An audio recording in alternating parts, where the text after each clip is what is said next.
Halo semuanya, saya Peter dari perwakilan kelompok 5. Berikut akan menjelaskan tentang materi krisis dimensional.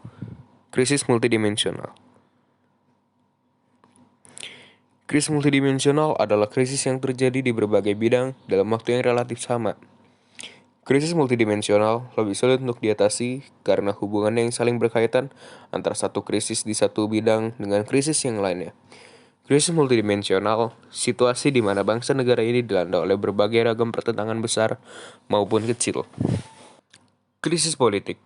Berdasarkan Undang-Undang 1945, bahwa kedaulatan pemerintah Indonesia ada di tangan rakyat yang dilaksanakan sepenuhnya oleh MPR. Namun, karena keanggotaan MPR terkesan nepotisme dalam proses pengangkatannya, sehingga mekanisme kerjanya tidak dapat maksimal. Keadaan seperti ini menimbulkan rasa tidak percaya kepada instansi pemerintah, sehingga melahirkan gerakan reformasi. Reformasi yang digerakkan oleh para mahasiswa dan kaum intelek menyoroti tindakan-tindakan yang dianggap tidak benar, diantaranya yakni masalah duifungsi ABRI, KKN, praktek monopoli, dan 5 paket undang-undang politik. Kondisi dan situasi politik tanah air semakin panas dengan adanya konflik horizontal antar warga masyarakat. Misalnya terjadi pertikaian internal dalam Partai Demokrasi Indonesia atau kerusuhan di Situbondo, Jawa Timur, Sangalwengo. Krisis ekonomi. Krisis ekonomi yang melanda Indonesia pada tahun 1997 merupakan sebuah efek domino dari krisis ekonomi yang melanda berbagai negara Asia. Munculnya krisis Indonesia pada tahun 1997 disebabkan oleh adanya krisis moneter yang ditandai rendahnya mutu SDM, tingginya tingkat korupsi, dan kondisi instabilitas politik. Kemerosotan ekonomi Indonesia ditanggapi oleh Presiden Soeharto dengan meminta bantuan dana dari IMF yang justru menambah beban hutang negara. Kegagalan dalam menangani krisis ekonomi Indonesia berujung pada munculnya krisis multidimensional. Krisis ekonomi, dari krisis inilah reaksi berantai krisis dipicu. Yang kaya semakin berharta, yang miskin bertambah melarat. Korupsi, kolusi, dan nepotisme merajalela. Uang yang seharusnya bisa untuk mensejahterakan rakyat masuk ke kantong tikus berdasi atau para koruptor. Akibatnya, jalanan rusak, sekolah ambruk, dan harga barang naik secara tidak langsung. Pada tahun 1998, kita menghadapi krisis moneter, yang pada saat itu dolar menjadi sangat tinggi, harga bisa mencapai Rp15.000. Krisis moneter dan langka dan sangat mahal barang-barang, terutama kebutuhan primer.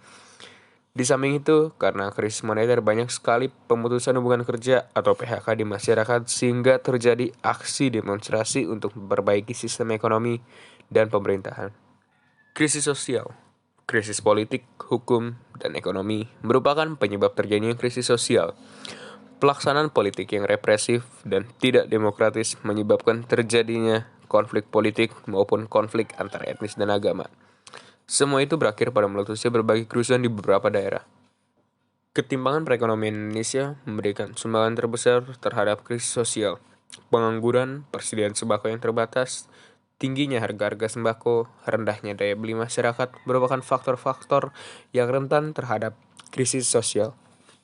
Krisis hukum. Rekayasa-rekayasa yang dibangun pemerintahan Orde Baru tak terbatas pada bidang politik. Dalam bidang hukum pun, pemerintah melakukan intervensi. Artinya, kekuasaan peradilan harus dilaksanakan untuk melayani kepentingan para penguasa dan bukan untuk melayani masyarakat dengan penuh keadilan. Bahkan, hukum sering dijadikan alat pembenaran para penguasa. Kenyataan itu bertentangan dengan ketentuan pasal 24 Undang-Undang Dasar 1945 yang menyatakan bahwa kehakiman milik kekuasaan yang merdeka dan terlepas dari kekuasaan pemerintah atau eksekutif. Krisis kepercayaan. Krisis multidimensional yang melanda bangsa Indonesia telah mengurangi kepercayaan masyarakat terhadap kepemimpinan Soeharto. Ketidakmampuan pemerintah dalam membangun kehidupan politik yang demokratis, menegakkan pelaksanaan hukum dan sistem peradilan, dan pelaksanaan pembangunan ekonomi yang berpihak kepada rakyat banyak telah melahirkan krisis kepercayaan. Kronologi peristiwa reformasi secara garis besar. Berikut adalah penjelasannya. Yang pertama, sidang umum MPR tahun Maret 1998 memilih Soeharto dan B.J. Habibie sebagai Presiden dan Wakil Presiden RI untuk masa jabatan 1998 sampai 2003. Presiden Soeharto membentuk dan melantik Kabinet Pembangunan 7. Pada bulan Mei 1998, para mahasiswa dari berbagai daerah mulai bergerak menggelar demonstrasi dan aksi keprihatinan yang menuntut penurunan harga barang-barang kebutuhan sembako, penghapusan KKN, dan mundurnya Soeharto dari kursi kepresidenan.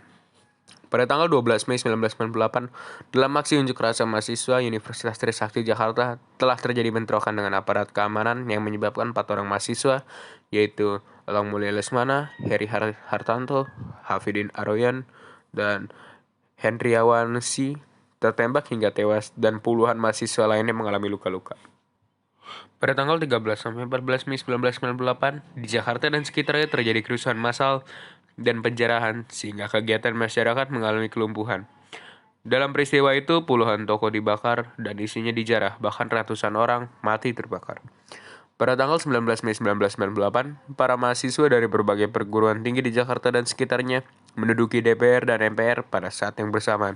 Tidak kurang dari 1 juta manusia berkumpul di alun-alun utara Keraton Yogyakarta untuk menghadiri Pisauanan Agung guna mendengarkan maklumat dari Sri Sultan Hamengkubuwono X dan Sri Pakualam VII. Pada tanggal 19 Mei 1998, Harmoko sebagai pimpinan MPR DPR mengeluarkan pernyataan berisi anjuran agar Presiden Soeharto mengundurkan diri. Sekian penjelasan dari saya. Terima kasih. Bila ada kekurangan, saya mohon maaf. Sekian dan terima kasih.